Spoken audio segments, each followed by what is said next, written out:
বন্ধুরা, কেমন আছো সবাই? আশা করছি সকলে ভালো আছো। আমিও কিন্তু বেশ ভালো আছি।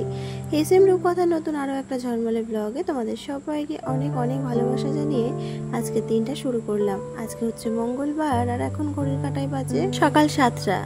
চলো তবে আজকের দিনটা তোমাদেরকে সাথে করে নিয়েই শুরু করছি। আই হোপ তোমাদের ভালো লাগবে।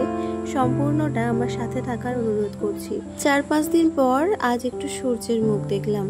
এই যে সকালবেলা একটু ভিজে জামা কাপড়গুলো বাইরে বের করে দিলাম, তারপরে গাছে যে ফুলগুলো ফুটেছিল সেগুলোই একটু তোমাদের সাথে শেয়ার করলাম। যেহেতু এখন অম্বুবাচী লেগেছে, ওই জন্য পুজো টুজো দেওয়া হচ্ছে না, আর গাছের ফুলগুলো ওইভাবেই রয়েছে, তাই গাছে ভরা ফুল ফুল যেন দেখছি আর চোখ দুটো জুড়িয়ে যাচ্ছে। যাই হোক, চলো এখন ঘরে চলে এসেছি। কালকে ছোট খেলা করছিল ওই বাক্সটা নিয়ে, তাই জন্য বাক্সটাই চেয়ারের উপরে রেখে দিয়েছিলাম। আর আগের দিন রাত্রিবেলায় যে বিরিয়ানি করেছিলাম সেই ডেচকিটা আর উপরে তোলা হয়নি, আর কাগজটাও ছিঁড়ে গেছে, তাই ভাবছিলাম একটা নতুন কাগজ দিয়ে তারপরে ডেচকিটাকে উপরে তুলবো। আর একটা বোতল কেটে রাখা আছে, ওই বোতলটাকে একটু প্রিন্ট করব, ওতে থালা মানে হাতা খুন্তি এইগুলো রাখবো ওই জন্য।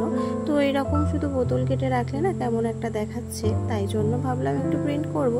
2 দিন ধরে পড়ে আছে ওই ডেস্কের উপরে, আমি বসতে পারছি না, মানে সময় পেয়ে উঠছি না। রাত্রিবেলা করব ভাবি, কিন্তু ছোট ঘুমাতে ঘুমাতে 12টা 12:30 বেজে যায়। আর রাত্রিবেলা একটু ফোনটা নিয়ে হাফ এডিটিং করে রাখি, ওই জন্যই ওইটার পিছনে আর হাত দিতে পারছি না। তো চলো, সকালবেলা আমার বাসি কাজ বলতে মাত্র উঠোনটা ঝাড় দিয়েছি, তারপরে এই যে ঘরে এসে ঝাড়পালা দিতে শুরু করে দিয়েছি। বেলা উঠে যেহেতু ছোটরা ওঠে না, ওই জন্য আমার ঘরটাকে 2বার করে পরিষ্কার করতে হয়।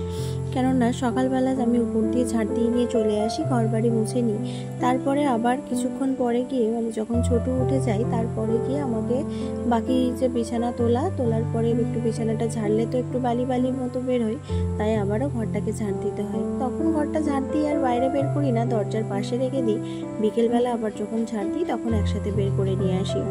তো চলো এখন ঘরটাকে ঝাড় দিয়ে মুছে নেব, কেননা বাচ্চারা তো সবসময় এই মেঝের উপরে খেলাধুলা করে আর গাড়ি টাড়ি নিয়ে খেলতে থাকে, তো ওই জন্য সবসময় না মুছলে যেন হয় না। আর আমি এই যে লিকুইডটা ব্যবহার করছি, এটা মুদিকেয়ারের লিকুইড, তো এটা প্রয়োজনের থেকে অনেকটাই কম লাগে, মানে যে লাইজল লিকুইড বাজারে পাওয়া যায় তার থেকেও অনেকটা কম লাগে। আর এই জিনিসটা আমি এই কয়েকদিন ধরে ব্যবহার করছি, মানে মুদিকেয়ারের সব জিনিসই ব্যবহার করছি।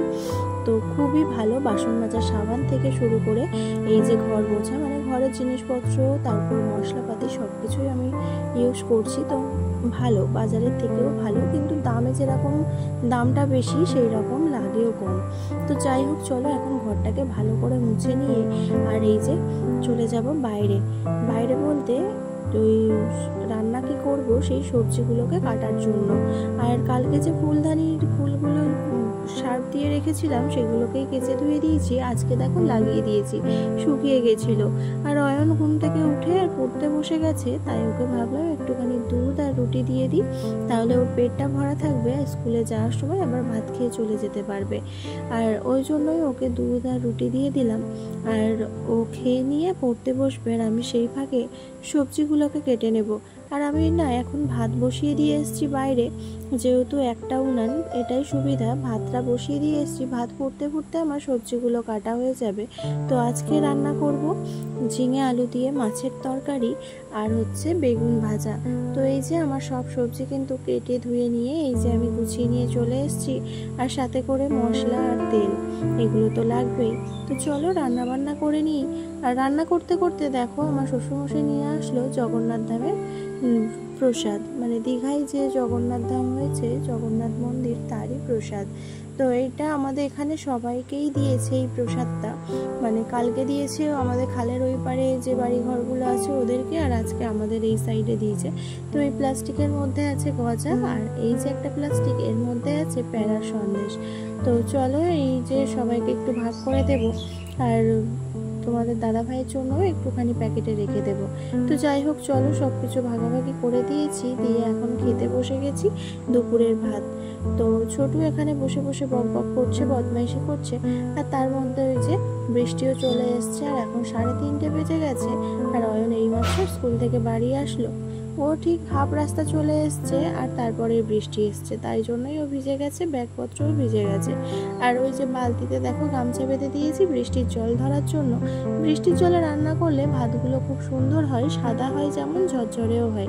তো চলো এখন ওকে একটু খেতে দিয়ে দিয়েছি আর একটু পরেই যাবে পড়তে, 4টের সময় পড়া আছে আর এখনই ঘড়িতে 4টে বাজে। বৃষ্টি থামেনি বলেও যেতে পারছে না, তো ওকে বললাম একটা প্লাস্টিক নিয়ে নে বইয়ের ব্যাগে, যখন বৃষ্টি পড়বে তার আগে দেখবি বইগুলোকে ঢুকিয়ে নিবি প্লাস্টিকে, তারপরে ভিজে ভিজে চলে আসলেও অসুবিধা নেই, বইগুলো আর ভিজবে না। তো যাই হোক চলো, ওকে এখন যাচ্ছে পড়তে। আরও বললো যেহেতু 4:30 বেজে গেছে সাইকেলটা নিয়ে যাই, তাই জন্য বললাম ঠিক আছে, এই রাস্তাটা যেহেতু কাদা ওই জন্য বললাম যে কাদাটুকু হেঁটে যা, তারপরে বাকি রাস্তাটা চালিয়ে চলে যাবি, শুধু আমাদের এইটুকুই কাদা হয় আর বাকিটা পুরো পাকা রাস্তা। যাই হোক বন্ধুরা, আজকের ভিডিওটা আমি এখানেই শেষ করছি। কেমন লাগলো কমেন্টে জানিও।